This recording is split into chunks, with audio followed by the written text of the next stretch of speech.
Hello, everyone. Thanks for being here at the Relatorium seminar this Friday. And we have today our speaker, Shaowei Lin. Shaowei was the former research director is the former research director of Topo's Institute. Shaowei and I met at the Topos when I was a postdoc there. And we have many shared interests. One among them we talked about a lot was compassionate math and Xiaowei's passion for AI and bringing AI for people. And we have had many technical conversations, but what stuck with me most is when Xiaowei said, I want my grandma to be able to code. And that struck chord with me because I always find my parents struggling to handle these devices as the technology is moving forward with the younger generation. I felt like the older generation got left out, and Shawei thought about them. So I'm going to start here with that quote. Like Shawei wants his grandma to be able to code, and he's going to uh, tell us how. And Shawei, the stage is yours.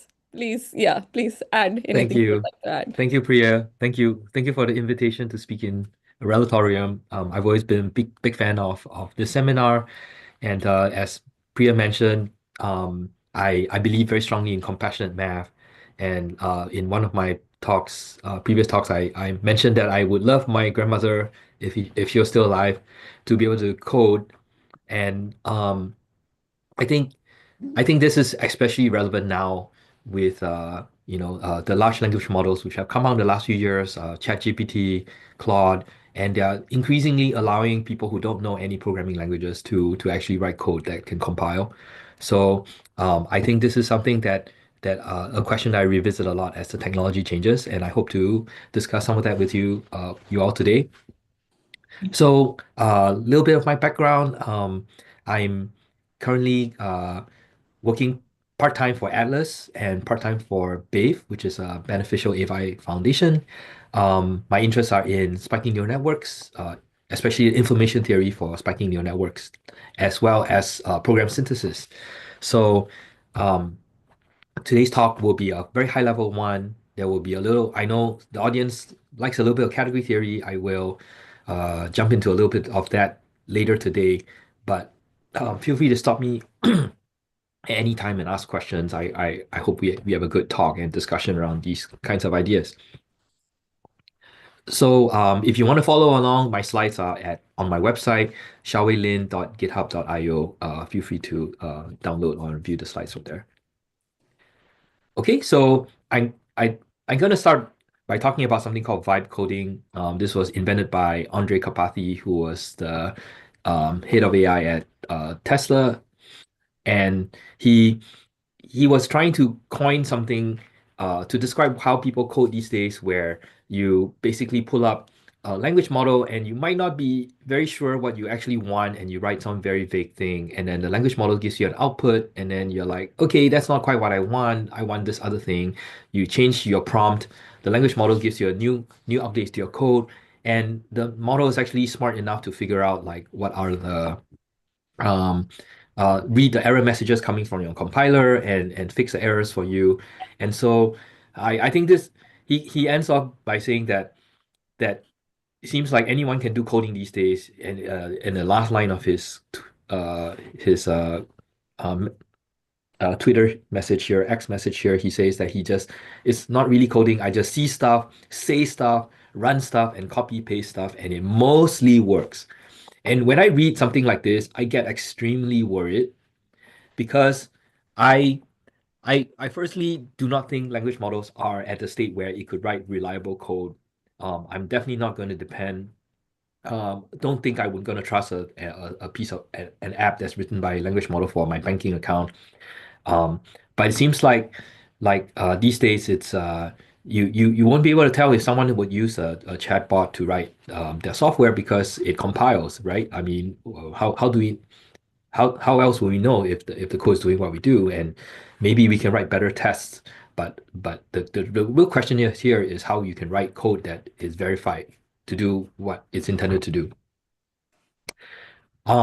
Later, Andre kind of added a little, I wouldn't say it's a correction, but he he talked about how he actually uses like AI models for coding in his professional life, and it has this very structured 7-step process where I think the most important step in here is that he goes on to describe a single concrete incremental change. Um, and he, in fact, does not ask for code at the very beginning. He asks for a plan, and then he evaluates the plan. And when he thinks the plan is good, he will ask for changes to the code, and then after that he will actually look at all the proposed changes, and if it makes sense to him, he'll accept that and commit that to his Git repository.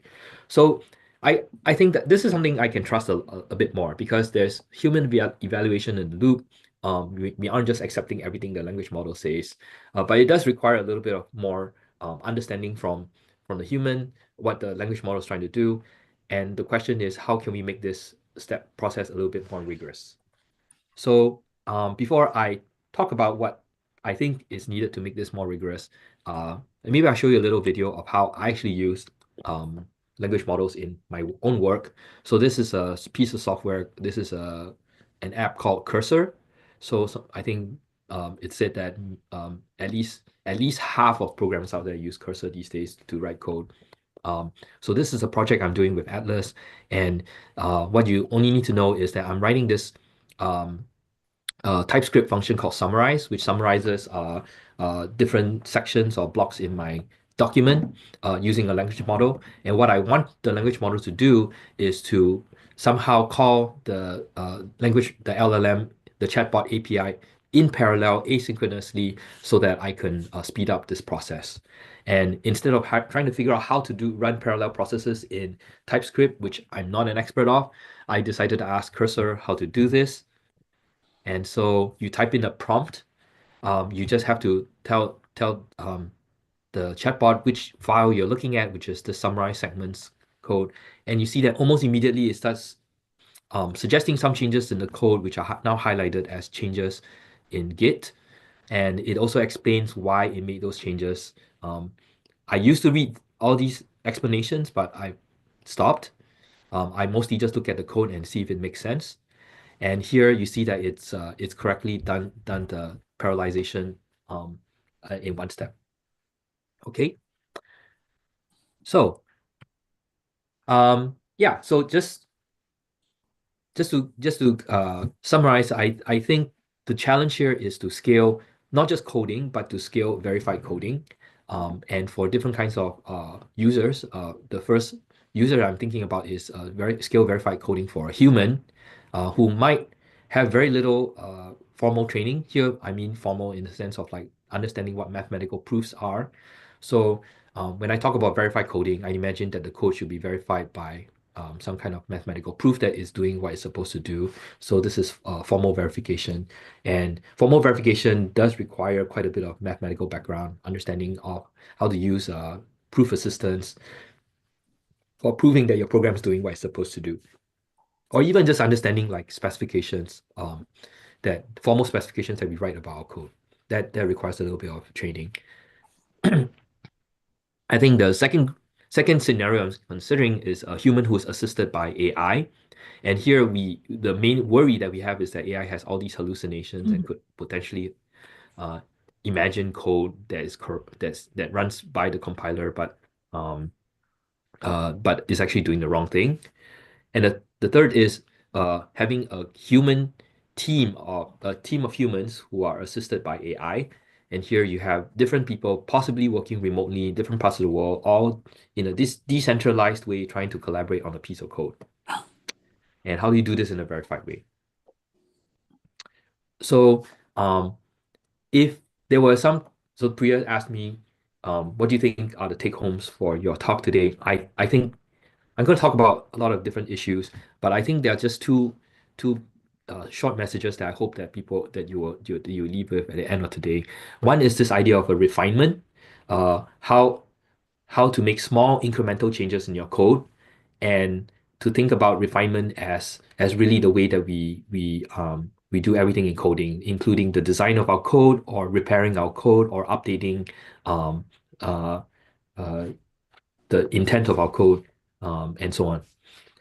And the second thing is that we want to think about how the code that we write needs to be translated into different contexts, different representations. So, for instance, I might be writing my code in Python, but maybe my grandmother doesn't know any Python, and she would rather be using maybe her mobile phone to talk to the program or to talk about um, um, the different requirements that she wants in the program, what she wants the program to do.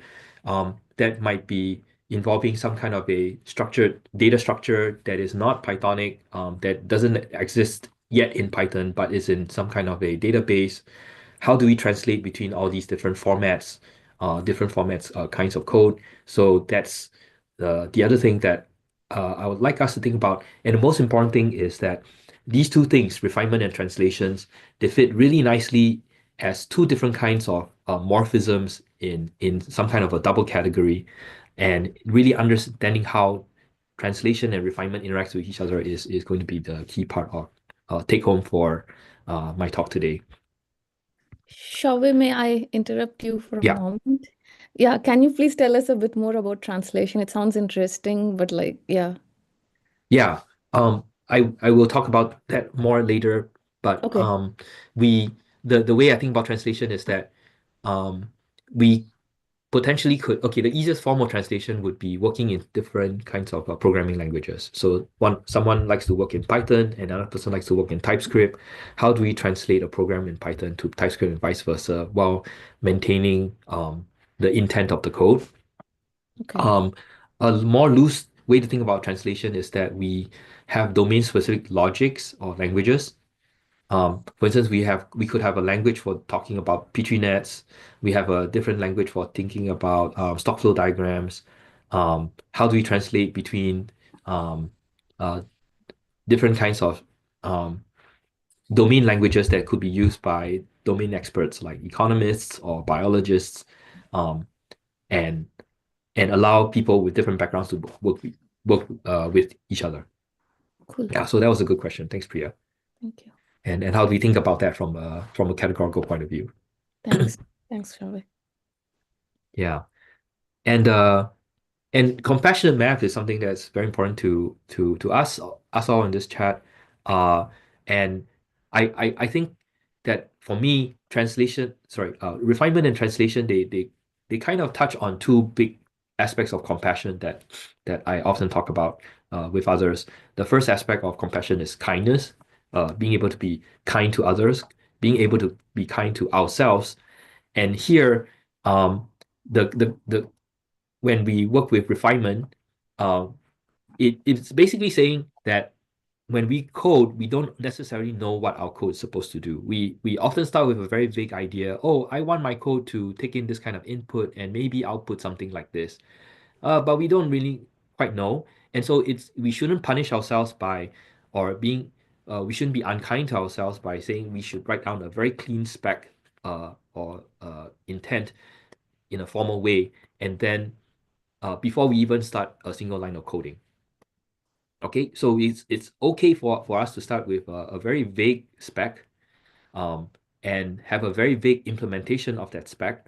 Spec here means specification. And then we refine our way towards a solution. And it's also possible that along the way we are going to make mistakes in our spec or make mistakes in our implementation, and we could also refine our way away from those mistakes. So, um, so I think refinement is a more kind way to code than just requiring someone to have the right answer upfront. Um, and then in terms of translation, I think it to me is a way that honor can be um, can be can be brought into the coding ecosystem. And what I mean by this is that when when we say that we are focused on translation, we are assuming that the language that we're using isn't necessarily the language that everyone is using. So maybe I like Python a lot, but maybe someone else loves using Lean or using TypeScript, and I'm not going to impose my language on them. Um, in fact, uh, I take language. I think language is something that we should take very seriously. Language encodes our values. for instance, when someone tells me that they like to use Haskell, it tells me what values he has or she has, and I take that very seriously. The language that we use also influence the way that we think, and so we when working with others, we shouldn't assume that other people have the same value as us. We also should not assume that they like to think the way that we think. Um, and by honoring the language of others, we uh, by building ways to translate what we're doing to other languages, we are honoring the language of other people, and we are allowing collaboration across different languages. So this is compassionate coding, and which I think is an important aspect of compassionate math. Shaowei, I think these aspects apply to doing mathematics as well, like Yes. right? Yeah, indeed. Yeah. So I mean, in math, we also do refinement. We don't often necessarily know the theorems that we're trying to prove from the beginning, and even in languages, like some of us like to think in terms of double categories, some of us like to think in terms of polynomial functors, and being able to translate between all these languages is a big part of what we do. It Uh, it yeah, encourages diversity, I think. yeah, Diversity of thoughts, right? Like, diversity of thoughts. Yeah, and different ways to look at the same mathematical object is uh, uh, is a beautiful thing that we have when we have mhm. diversity in a group. Different humans thinking about the same problem in different ways. Excuse me, some of us don't do programming much. So what's refinement mean? Okay. I will give an example in a bit. But refinement here usually means that you start with maybe a maybe you start with a program that says that I'm going to take a list, and I'm going to um let me think of a good example. Uh, but that is refinement is the idea that you could start with some kind of implementation, and uh say a Python program, and that you decide that, okay, I want to add a certain functionality to my program. I want to make sure that output is sorted, for instance. So you've taken your original program that maybe does not sort your list, and then later decide that you want to add some kind of sorting to the output of your list. So you've refinement here means that you changed your code to be more specific about what the output looks like. I'll give an Okay. example of that in a bit. Okay. Yeah.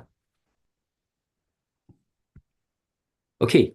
So any any other questions at this point about the where we're going with this discussion today? Well, so I have another question that's related to some things you said earlier, Yeah. but you may be planning to address them later. You mentioned things about verifying code. Yes. And I guess I would like to know how programmers like you do code verification. You have so many lines of the code. It's hard for me to believe that you go line by line and a double check. And are you doing statistical quality control, like testing? It's a statistical testing, or is it formal verification, like with Lean Prover or something like that? Or I have a colleague here that I worked with many years ago, Bruce McMillan, who developed a piece of code, Changeling, a program called Changeling, that for certain languages he worked with and his students worked with. It input the code and a verification written by a coder, where they did the intense line by line thing. And then they used pieces of the verification and embedded them into the original code. So that's the changeling part. It changed the code so that it did sort of on real time self verification. I see. Yeah, and by using preconditions and postconditions for segments of the code. right. So that's kind of what I would like to know a little bit if you're going to talk about program verification at all.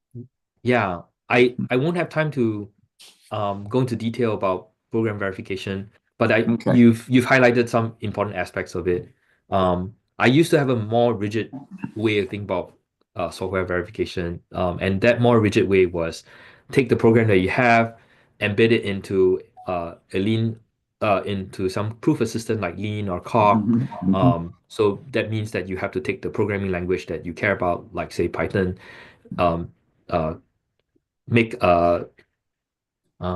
embed Python into Lean, for instance, the grammar of Python to Lean, so that you can now understand like what a Python program is, and then finally make some mathematical statements about what the program is doing, make those proofs.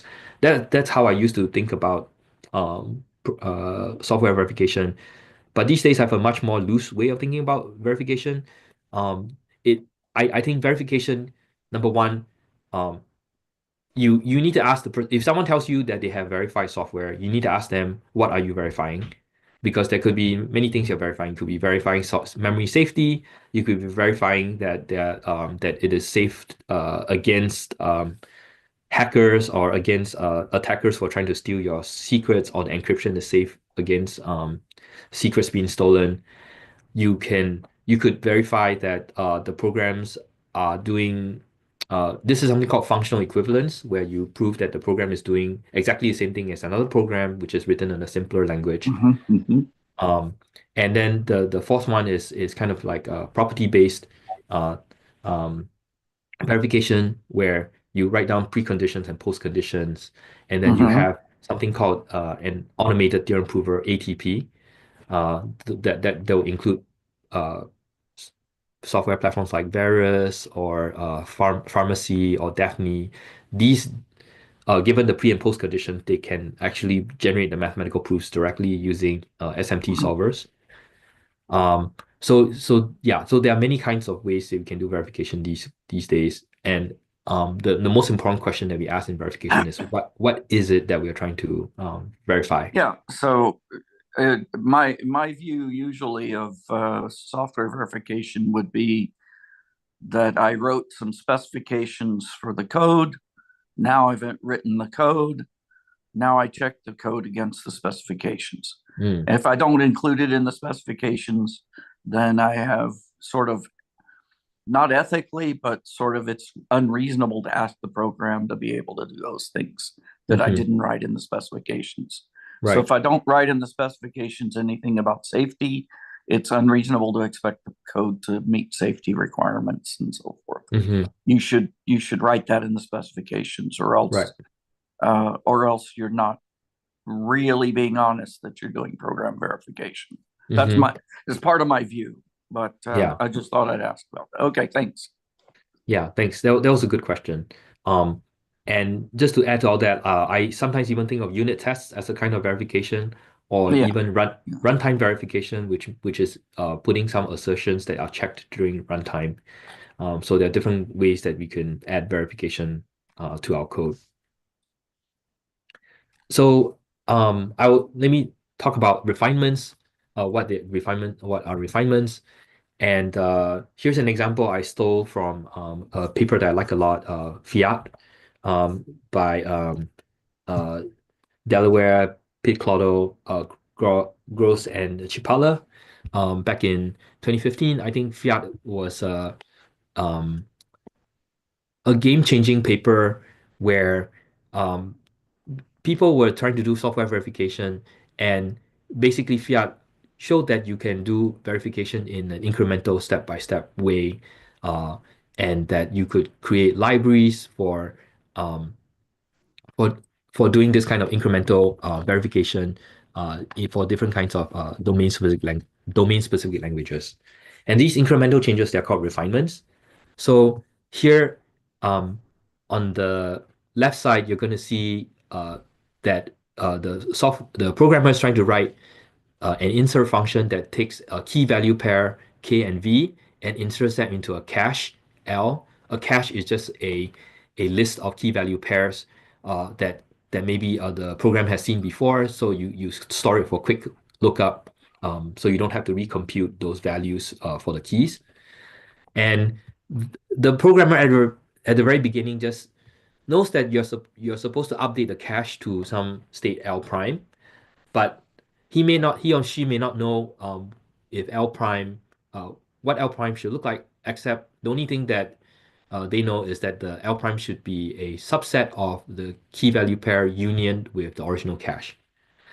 And so through the programmer may decide that to refine this specification a little bit and say that if the key K was not in the cache, then your new cache should really possibly include this new key value pair. But if the key was in the cache, then it's okay for your updated cache to just be a subset of the original cache itself.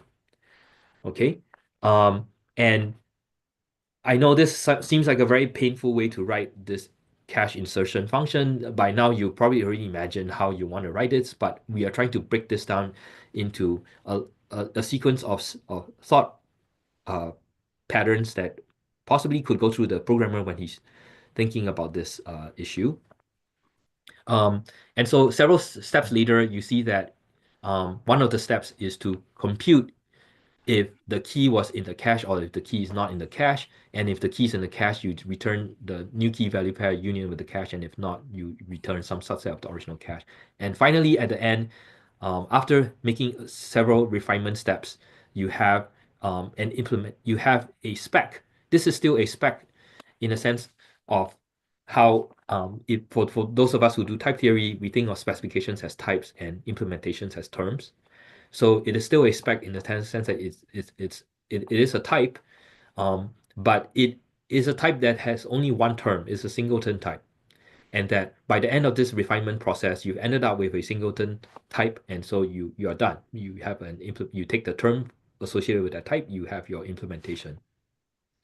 But the important thing is that through this entire refinement process, we apply these things called tactics. The tactics take your spec or your type and they simplify it, decompose it into smaller or simpler types, and that through this process you eventually end up with the implementation that you want.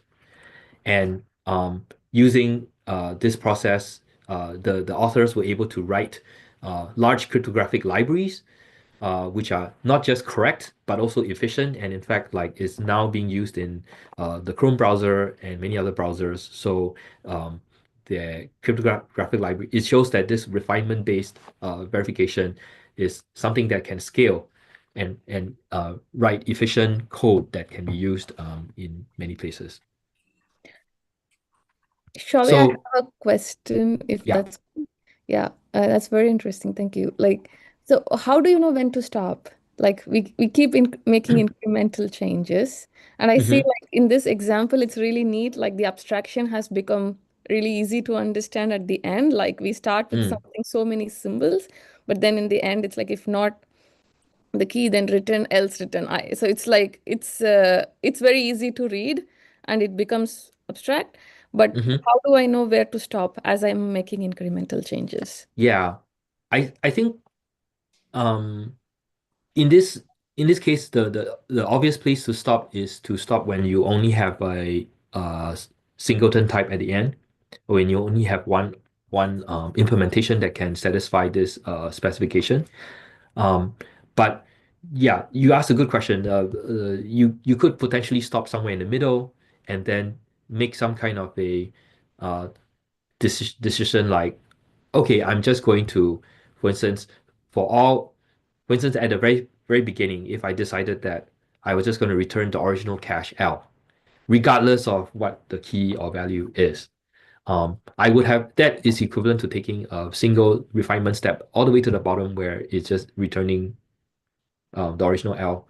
And so wherever we've decided to stop in this refinement process, I think we ultimately end up choosing one implementation over others. And so we end up with a singleton implementation, and that's where we stop. Great. Thank you, Shaowei. That helps. Yeah. Ted has a follow-up question. Yes. So Ted asks, how do we know we will reach a singleton type? That's a good question. Yeah. That's related to my question that I was going to ask as well. How do you know? You mentioned only one implementation, and I guess that's what you mean by a singleton type. Okay, then that's exactly what I was going to ask. Yeah. How do we know we will end up with an implementation? You don't. You might make a refinement and it turns out that type is empty. There are no implementations that can satisfy that No. specification. What if two implementations can satisfy the same? Oh, That's the opposite. That's what bothers me most is that how. So in domain theory, they use lattices and they use iterated monotone functions.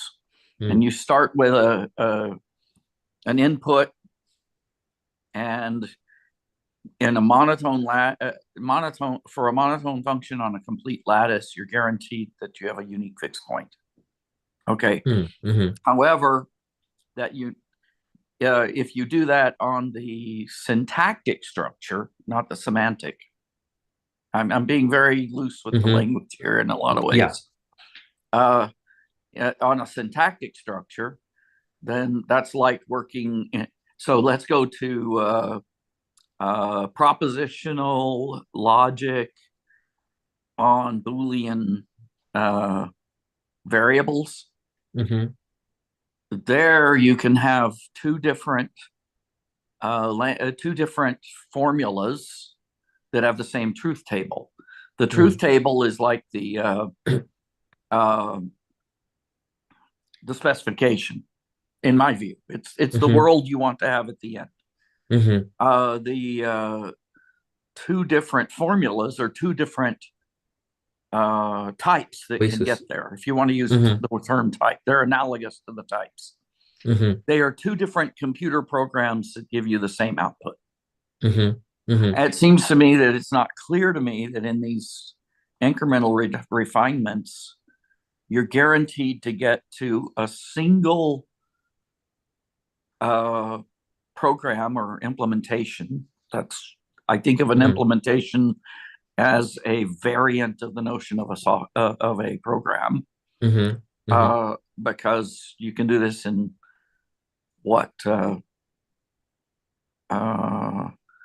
emulation as well, right?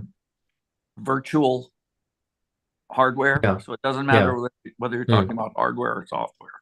And you get multiple virtualizations that give you the same look and feel. You get the same, you meet the specifications two different ways. Even if you use this refinement procedure, it's not clear to me that you're guaranteed to eventually find that there's only one choice somewhere. Yeah. I don't think it's important to end up with. So the main question here is if I'm at a step where I have a specification and it has two implementations, do I actually know that there are two? Is it actually possible to list down these two implementations? And if it's possible to list it down, then I would just choose either one of them. Since my specification did not make any other requirements, then both implementations are equally good to me.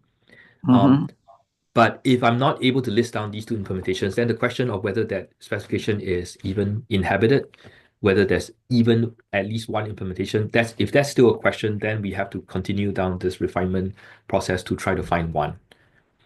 So you're still concerned with the empty type.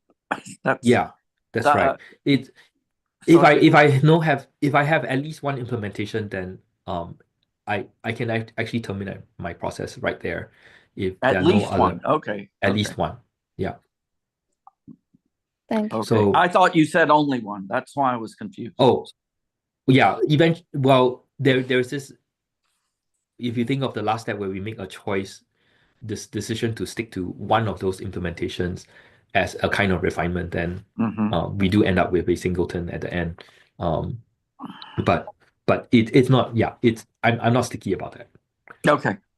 Can Yeah. I interject for a second? Is there Yes. a guarantee that if you then compose another refinement, that you would still lead to the same result, even though, in other words, if you had two possible, you know, and I mean, I suppose the, you know, how I want to know how the refinements compose and what guarantee you have. Yeah. that- Good question. I will maybe talk about the categorical aspects of refinements in a bit.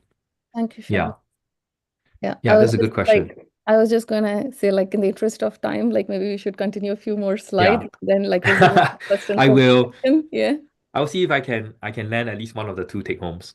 And Yeah. my slides are online if people are interested. Thank you, Sean. Yeah, but those are good questions. So I want us to think about refinements as these things called wiring diagrams, or open systems, some people call it. And the name I'm actually going to be calling these boxes that you see on the screen, they are called interactions. So right now, when we start off our refinement process, all we know are the types of the inputs and the type of the output.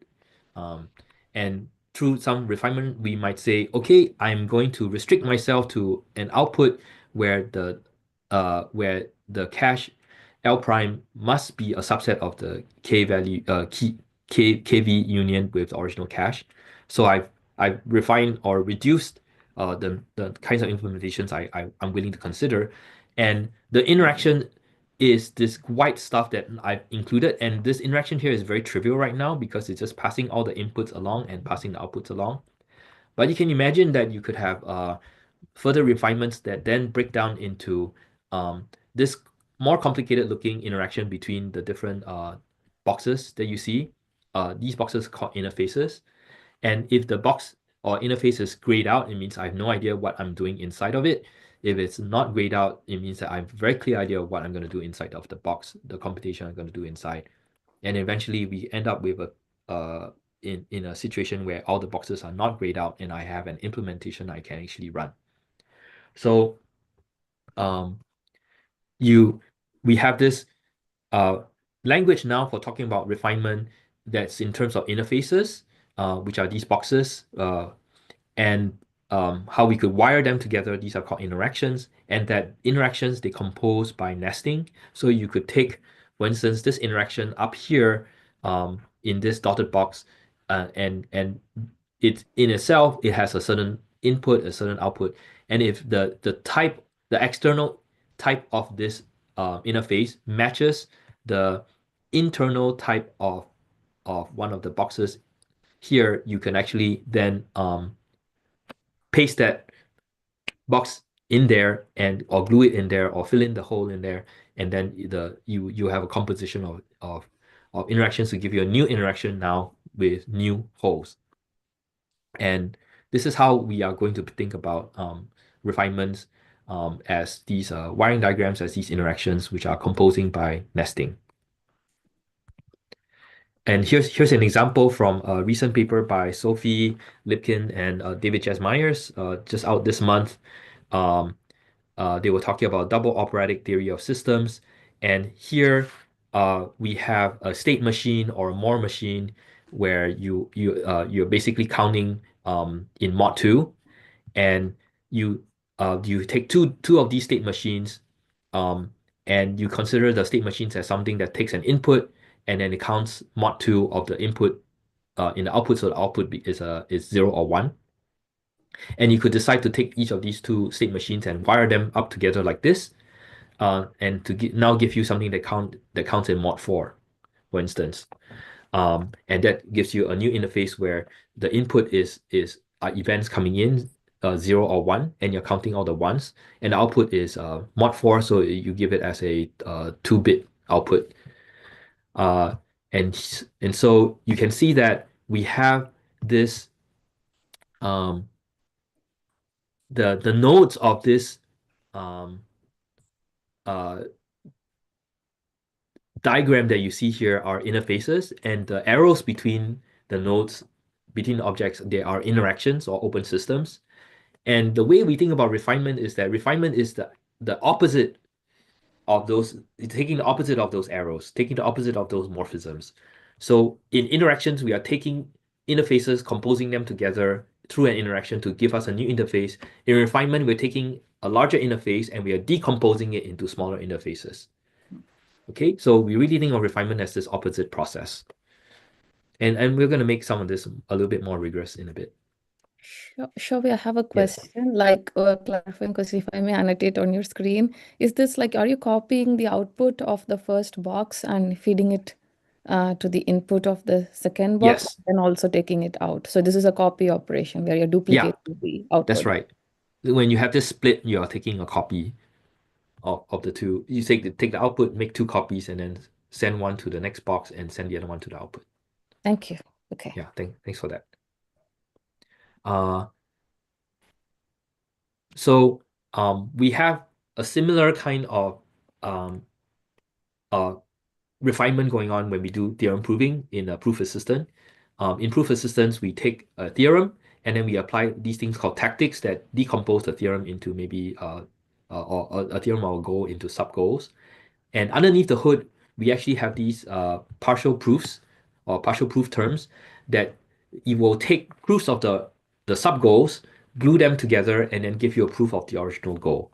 So we have a very similar arrow objects and morphisms in theorem proving where we have sub goals which are glued proofs of sub goals which are glued together by a partial proof to give you a proof of the original goal. Or you have a tactic that's going on in the opposite direction that takes a goal and decomposes it in a sub goal. For those people who know dependent lenses, there's definitely something very lensy going on here, but I'm not going to go into that today. So why do you have like this? Okay, this is a very mathematician question, but Yes. why do you have this symbol here? What does it mean? And you don't have on the that is a good arrow. question. This is like a foreshadow of what's to come. So these arrows are called pro arrows, and they're going to show up in my double category where we have two different kinds of arrows. So that little tick mark is to differentiate between the two arrows that we see. Okay. Yeah. Right. Thanks, Priya. Matt has a comment he says, Yes. Is refraining then the same as factoring?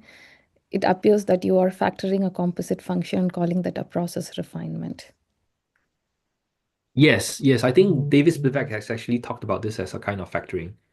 I'm not sure.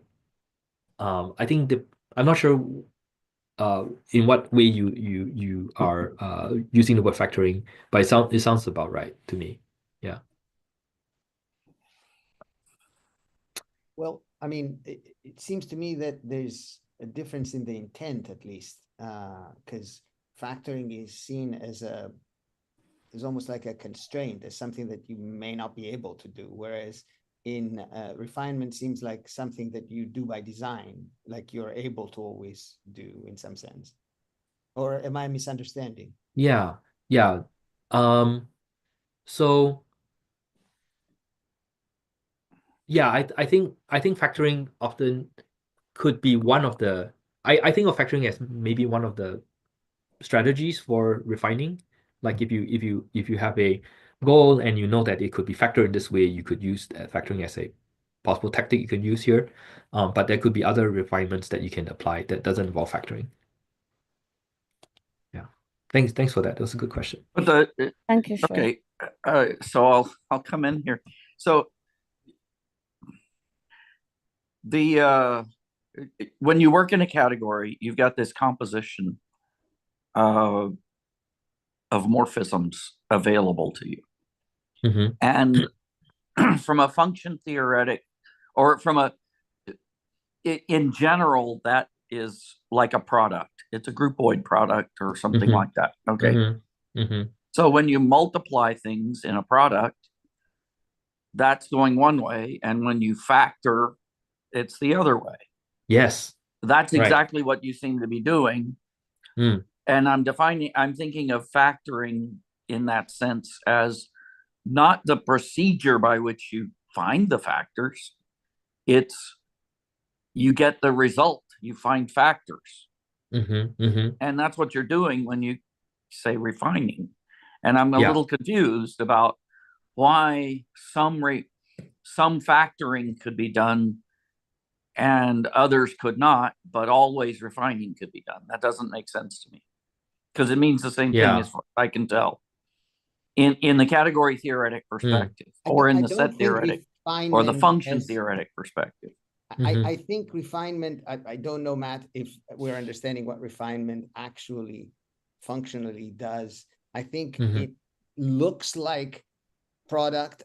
It can look like that, but it can also look different. And I think there's a non-uniqueness to it or something. Yeah. I'm trying to put my finger on it, but maybe I'm not sure. maybe my next example could help. Even factoring has non-uniqueness, though. That's yeah. So maybe this example could help. So for instance, kind of refinement that happens in theorem proving, we might be either trying to prove that k is equal to 0 plus k for all natural numbers k. And then one way to prove this in Lean is to use induction, and induction will produce these two subgoals. First, the base case, where you need to prove that 0 is 0 plus 0, and then you have the induction case where you need to prove that induction step. And here there is a kind of factoring that happens. I don't know if we want to think of it as factoring. I've not really thought of this as factoring before, but the induction the induction eliminator, the eliminator that we apply here, can we think of it as a product? Does it satisfy the usual rules for a product at least categorically speaking? I don't know. I haven't actually quite thought about that, but so how do you put the two sub goals together to get the goal? Yeah, that's what I would say is the answer to your question about whether you can consider this as factoring. Right. So we join that together with this thing called a recursor. And the recursor takes in basically induction, the base case and the induction step, and then it gives you a proof of the entire statement for all k. Yeah. So I think yeah, in the interest of time, I mean maybe I think this is something that we could maybe explore later offline. Sure. Yeah, but I would like to think that refinement is more general than factoring. There is some relationship to kind of like monoidal categories here. Definitely like when we start off with, we do actually produce only one way to think about this is that you only produce one goal that's really a monoidal product of two different sub goals, and that there is you actually do split the two sub goals after that. But let's not go into the details there. I would just add what Neil said, and then we move on and reserve this for discussion later. I would just read out the comment of Neil's. Thanks. So Neil says factoring and refinement don't seem exactly the same. You can or cannot factor a specific number, but refinement is more like we have a number, but we haven't decided what it is yet. But we now define that the number we have is at least the product of two numbers, so which is greater than one. And you refine what kind of number you have. So that's Neil's comments. Yeah, maybe we should. Thank you. Yeah. Thank you. Yeah. So yeah, thanks for that. I will take that and move on. So like I said, my talk is not entirely very technical. Today, I just want to talk about like how we could potentially have these opposite arrows that called refinements, and it really depends on the category that we're working over. If we want to be specific about what a refinement is, if you're working over the category of these theorems and proofs, then the refinements look a certain way. And if you're working over, say, polynomial functors, if you're working over, say, more machines, the refinements could look like something else. But there's this general aspect of how we have interactions going one way and refinements going the other way that I hope that I can leave you with today. Now I'm going to talk about translations. And the idea maybe I will skip this part. Here I talk about translations as different ways to look at a program through these things called projectional editing, projectional editors. So in this self startup called Intentional Software, they create these editors that allow you to look at a program in many different ways. And I have a video that shows an example of that and how you could switch the perspectives or views. You can feel free to look at that in a bit. Um, I think the more interesting example for me when we think about translations is that is in theorem proving.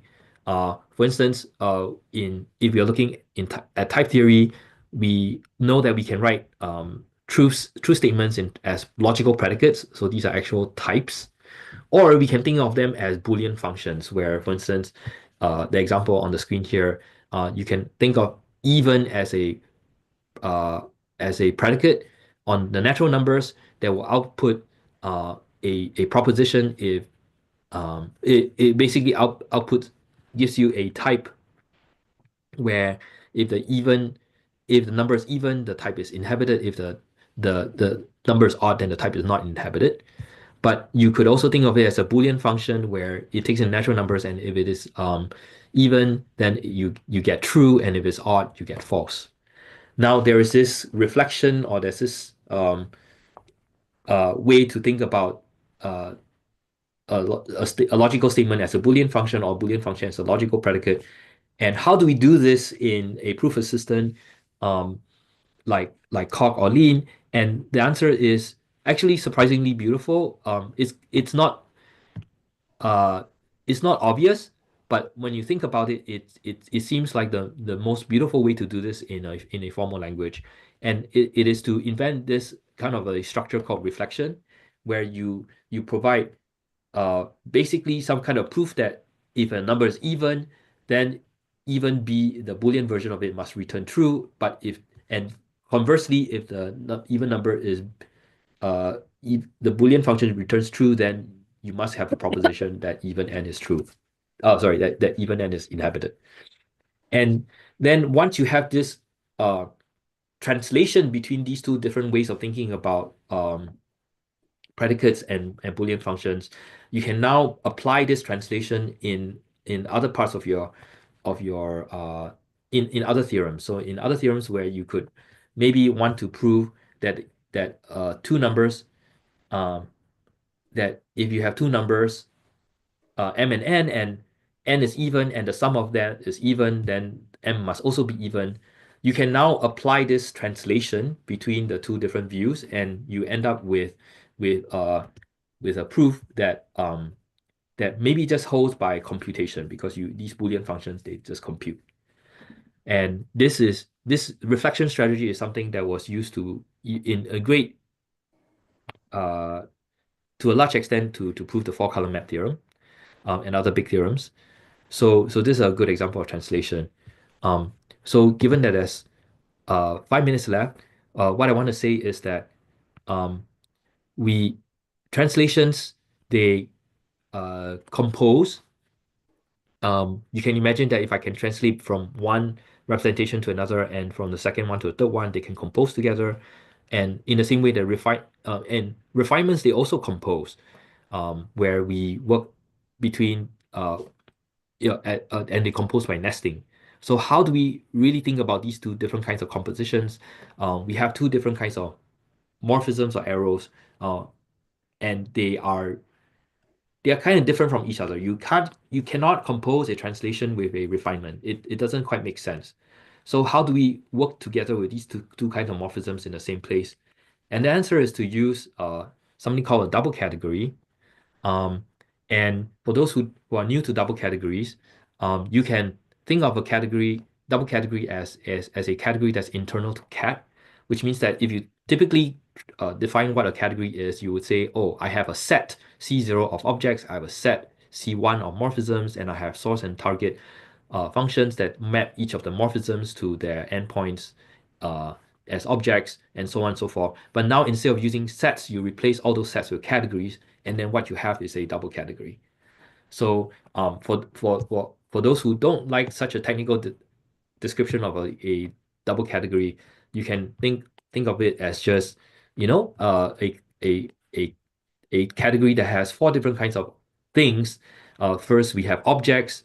Then we have these type morphisms which go in a vertical direction. We have these loose arrows or loose morphisms that go in a horizontal direction, and then they have a tick mark to show you that they're different kind of arrow. And then we have some kind of coherence between the 2 kinds of arrows that's given by these cells, these squares or cells. That tells us that if you it's not a commutative cell, but then you want to think of these as satisfying some functorial properties. That tells you that if I take, for instance, the objects that we see up here and translate it along my type morphisms to another one, then the interaction that happens at the top is going to somehow be the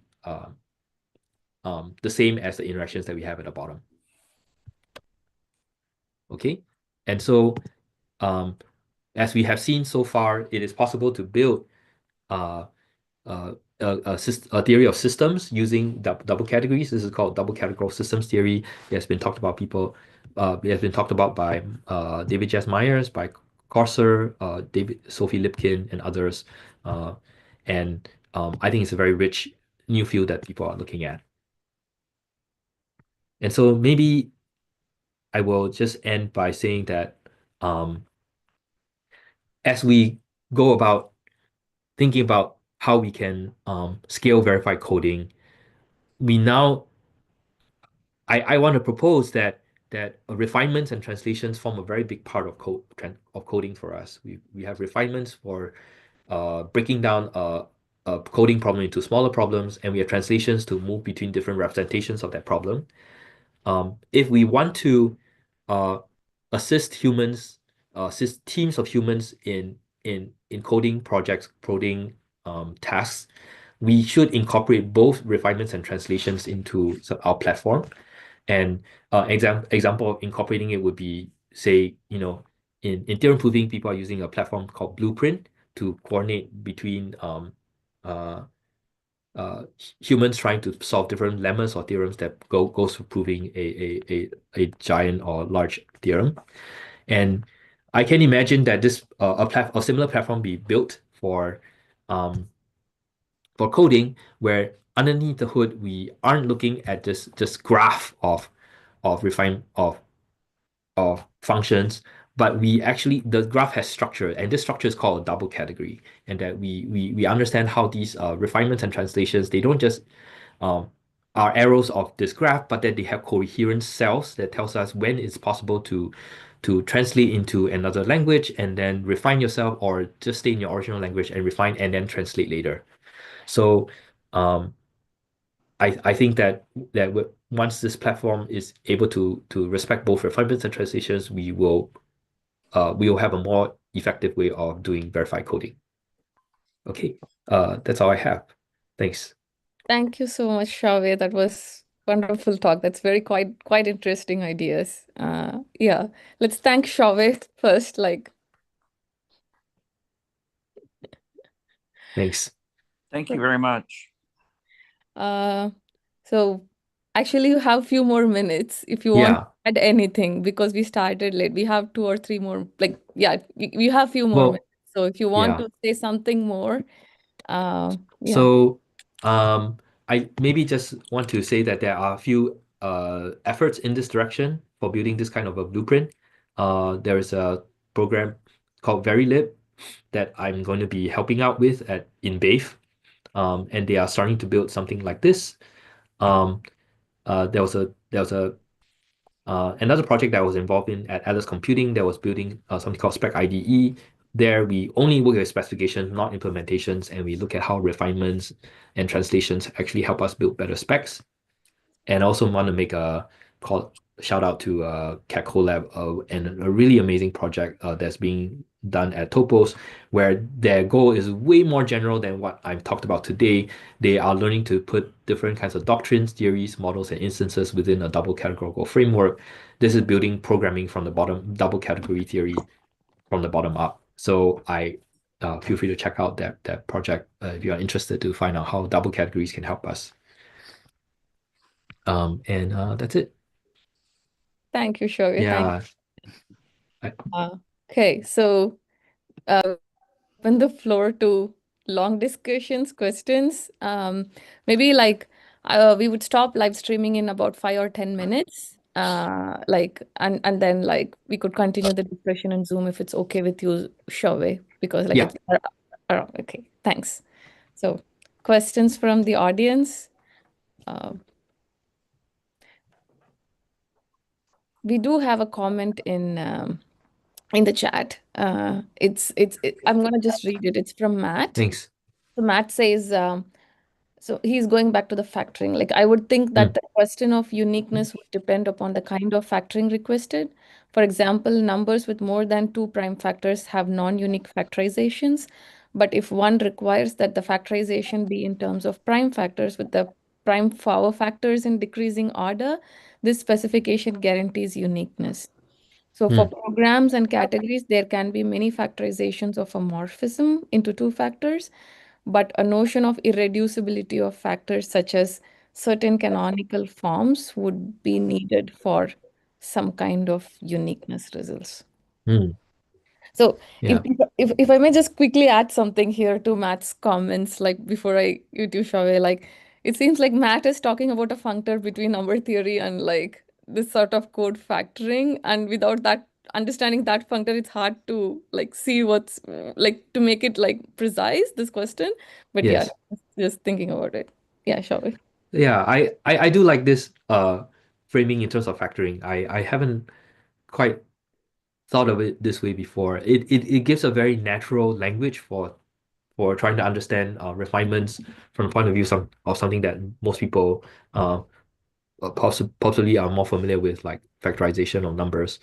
And it's it really is.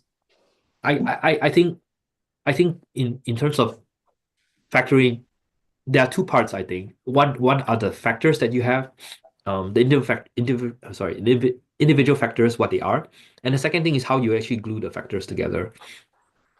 And I I think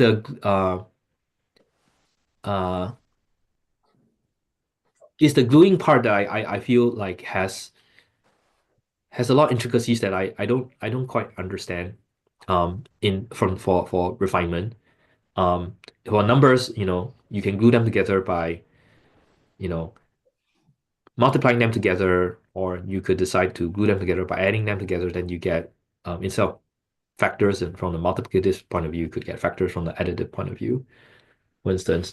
But for theorems and programs, the way that you glue these factors together could be very there could be many kinds and could be interesting to study it from that point of view.